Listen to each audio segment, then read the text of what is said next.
Mine de rien, on est sur un chantier historique dans le sens où la caténaire midi qu'on remplace est une caténaire qui a un siècle. C'est un gros chantier déjà, c'est un chantier là, qui est étalé sur plusieurs années, avec plusieurs phases. Il est important pourquoi? Parce que déjà, la caténaire est vieillissante, donc il faut la refaire. Des chantiers avec un tel investissement, c'est plutôt rare. On essaye au mieux de respecter l'environnement et de le protéger, même en faisant des constructions et des projets, et que c'est pas incompatible non plus. Donc avec un phasage particulier et des styles de travaux qui n'ont jamais été faits jusque-là. On n'a jamais fait de remplacement de caténaire en restituant la voie tous les matins pour que les trains circulent normalement la journée. Donc c'est vraiment une vraie particularité de ce chantier-là.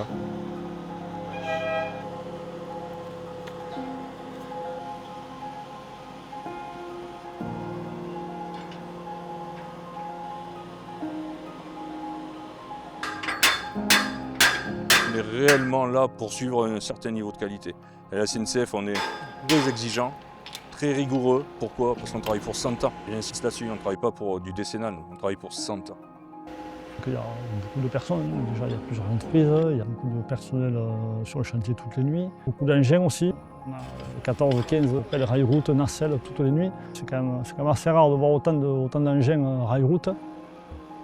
L'exigence principale et la contrainte principale du chantier, c'est le travail en nuit et en 5 nuits. On démarre le soir à 21h30 jusqu'à 6h du matin pour les opérateurs.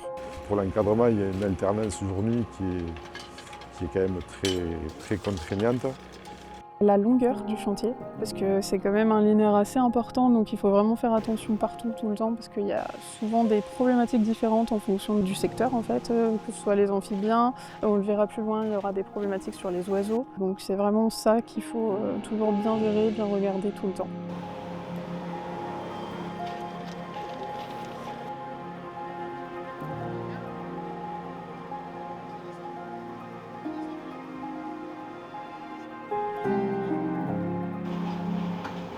Le contact humain, hein, c'est vrai que on bouge beaucoup, on rencontre beaucoup de personnes, que ce soit au sein de la SNCF, au sein des prestataires, des collaborateurs, des autres entreprises avec qui on travaille.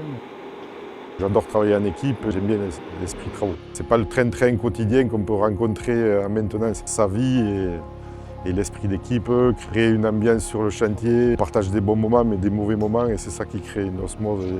Et le but du jeu c'est ça, c'est d'avoir envie de venir au travail. C'est pas, si on y vient à reculant, on ne peut pas faire du bon travail. Je fais de la vulgarisation scientifique beaucoup avec eux, en fait, pour leur expliquer, parce que c'est pas évident des fois de comprendre les problématiques environnementales d'un chantier, pourquoi on met une barrière anti-amphibien à ce niveau-là, dans quel objectif, etc. Donc ça, c'est une grande part de mon métier. C'est toujours mieux de comprendre pourquoi on met en place certaines choses que de l'appliquer bêtement. SNCF Réseau, c'est une grosse famille. On est tous solidaires, on est entraidés.